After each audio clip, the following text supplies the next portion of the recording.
Hi అండి, నేను మీ Bhargavi. Welcome back to our channel Atlas home foods. ఈరోజు మన అట్లాస్ హోమ్ ఫుడ్స్లో మరొక రెండు మంచి నైవేద్యాలతో మీ ముందుకు వచ్చేసానండి. చూస్తేనే అర్థమవుతుంది కదా, మనకి వినాయక చవితి అయితే వచ్చేస్తుంది. సో వినాయక చవితి అనేసరికి మనకి ముందుగా గణనాథునికి ఇష్టమైన బెల్లంతో చేసిన ఉండ్రాళ్ళు, కుడుములు, అదేవిధంగా మోదకాలు, అదేవిధంగా బెల్లంతో చేసిన ఉండ్రాళ్ళ పాయసం గణనాథుని కంటే చాలా ఇష్టం. మరి ఇవన్నీ కూడా ఒకే టైంలో చాలా సింపుల్గా, చాలా ఈజీగా తయారు చేసుకోవచ్చండి. మరి ఎలా చేయాలో, దీని ప్రాసెస్ ఏంటో మన ఛానల్లో చూసేద్దాం. అంతకంటే ముందు ఫస్ట్ టైం కనుక మన ఛానల్లో ఈ వీడియోని చూసినట్లయితే లైక్ చేసి, షేర్ చేసి, సబ్స్క్రైబ్ చేయండి. Please support my channel. So ఈ గణనాథునికి ఇష్టమైన ఈ బెల్లంతో చేసిన ఉండ్రాళ్ళను, కుడుములను ఎలా చేయాలో ప్రాసెస్ ఏంటో చూసేద్దాం. సో ముందుగా మనమైతే ఇక్కడ నేను ఒక 1/2 kg రైస్ తీసుకున్నానండి. ఈ రైస్ని బాగా వాష్ చేసుకొని నేను ఒక నైట్ అంతా నానబెట్టుకున్నాను. లేదు అంటే 4 నుంచి 5 గంటలైనా మీరు నానబెట్టుకోవచ్చు. సో ఇలా నానబెట్టుకున్న బియ్యాన్ని మనం బాగా వాష్ చేసి, వాటర్ లేకుండా బాగా వాష్ చేసి ఒక పావు గంట, అరగంట సేపు మనం బాగా ఆరబెట్టుకొని దీన్ని మిక్సీ పట్టుకొని బాగా రైస్ పౌడర్ని తయారు చేసుకోవాలి. లేదంటే మీరు పిండి మరలో అయినా ఆడించుకోవచ్చండి. సో ఈ విధంగా పిండిని తయారు చేసుకోవాలి.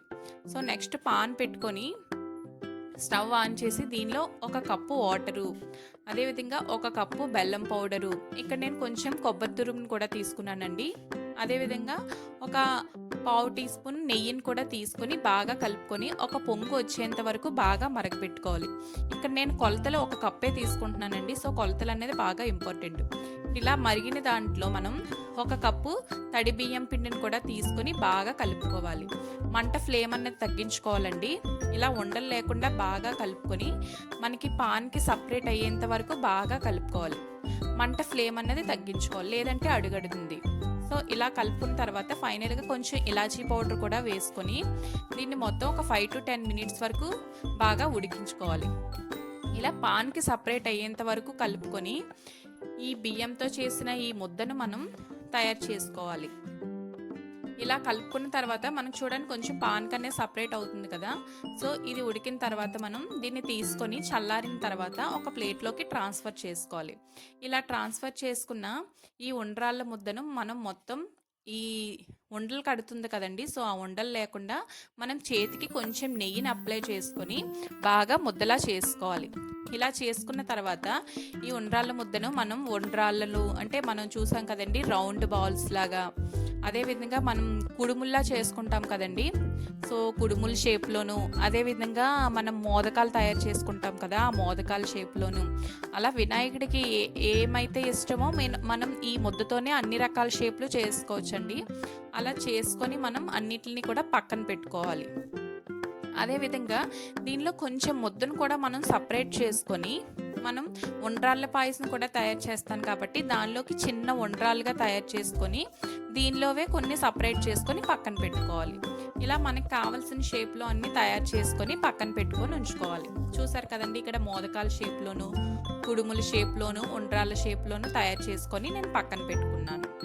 సో ఇవన్నీ ఒక ప్లేట్లోకి తీసుకొని ఈలోగా మనం ఇవన్నీ కూడా ఆవిరి మీద ఉడికించుకోవాలండి.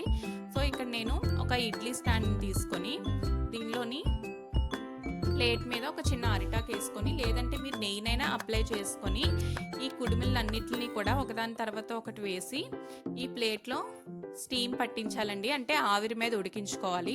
ఒక 10 to 15 మినిట్స్ ఉడికించుకోవాలి. ఈలోగా ఉడుకుతుండగా మనం ఇక్కడ ఉండ్రాళ్ళ పాయసం కూడా తయారు చేసుకోవాలండి. సో దీన్ని కూడా ముందుగా స్టవ్ ఆన్ చేసి ఒక గిన్నె పెట్టుకోవాలి. ఒక గిన్నె పెట్టుకొని దీనిలో కూడా 1 కప్పు వాటర్ పోసుకోవాలండి. సో దీనిలో ముందుగా నేను కొన్ని కొబ్బరి ముక్కలు కట్ చేసి పెట్టుకున్నాను చిన్న ముక్కలుగా. ఈ కొబ్బరి ముక్కలు కూడా యాడ్ చేసుకొని, అదేవిధంగా ముందుగా తయారు చేసుకున్నాను కదండి ఉండ్రాలు, దీనిలో కొంచెం చిన్న సైజులో ఉండ్రాలను తయారు చేసుకోవాలి. ఇవి కూడా ఇందులో వేసి, అదేవిధంగా ఒక 1/2 hour ముందు నానబెట్టుకున్న పచ్చి శనగపప్పును కూడా ఒక 2 నుంచి 3 టేబుల్ స్పూన్లు ఈ పచ్చి శనగపప్పును కూడా యాడ్ చేసుకొని ఒకసారి కలిపేసుకొని మనం బాయిల్ చేసుకోవాలి. ఒక 10 మినిట్స్ బాయిల్ చేసుకోవాలండి. అంటే ఈ ఉండ్రాళ్ళు, ఈ పచ్చి శనగపప్పు మనకి ఇందులో బాయిల్ అయిపోవాలి. సో ఇలా బాయిల్ అయిన తర్వాత దీనిలోకి ఒక హాఫ్ కప్పు బెల్లం పౌడర్ని కూడా తీసుకొని బాగా కలుపుకోవాలి. ఈ బెల్లం దీనిలో కరిగిపోతే సరిపోతుందండి. సో ఇలా కరిగిన తర్వాత దీనిలోకి ముందుగా నేను ఈ తడి బియ్యం పిండిని ఒక హాఫ్ కప్ తీసుకొని దీనిలో కొంచెం వాటర్ పోసుకొని ఉండలు లేకుండా బాగా కలుపుకొని ఉంచుకున్నాను. చూసారు కదా వీడియోలో చూపించిన విధంగా ఇలా కలుపుకొని ఉంచుకున్న తర్వాత ఈ బాయిల్ అయిన ఈ బెల్లం వాటర్లో నేను ఈ తడి బియ్యం పిండిని కలుపుకున్న తడి బియ్యం పిండిని ఈ వాటర్లో పోసుకొని బాగా కలుపుకోవాలి. ఇలా కలుపుకున్న తర్వాత మనం ఉండలు లేకుండా బాగా కలుపుకోవాలండి. సో ఇలా కలుపుకున్న తర్వాత మంట ఫ్లేమ్ అన్నది తగ్గించుకోవాలి. సో చూసారు కదా వీడియోలో చూపించిన విధంగా దీనిలో ఎక్స్ట్రాగా కొంచెం వాటర్ కూడా యాడ్ చేసుకోవచ్చండి. మళ్ళీ అదే కప్పులో వాటర్ ఒకసారి కలుపుకొని మళ్ళీ ఎక్స్ట్రాగా వాటర్ వేసుకోవచ్చు. కొంచెం మనకి ఈ పాయసం అనేది లూజ్గా అవుతుంది.